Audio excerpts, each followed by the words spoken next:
તો આ બેના વ્યાપક સ્વરૂપ પેલા સમજી લેજો બરોબર. જ્યારે એક ચલ સુરેખ સમીકરણ હોય અને દ્વિચલ સુરેખ સમીકરણ હોય બરાબર, આનું વ્યાપક સ્વરૂપ હંમેશા ax + b = 0 હોય. આનું વ્યાપક સ્વરૂપ છે બરોબર. ગણિતની ભાષામાં એક ચલનું વ્યાપક સ્વરૂપ આ છે, એક ચલ અને સુરેખ ડન છે.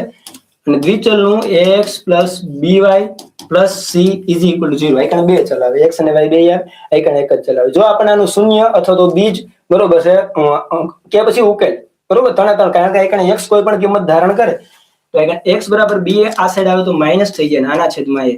આનો ઉકેલ આ છે. આનો ઉકેલ આપણે મેળવવા માટે બે સમીકરણો મિનિમમ જોઈએ, કારણ કે બે વસ્તુના આપણે ચલની કિંમત મેળવી એટલે તો બે સમીકરણ જોઈએ.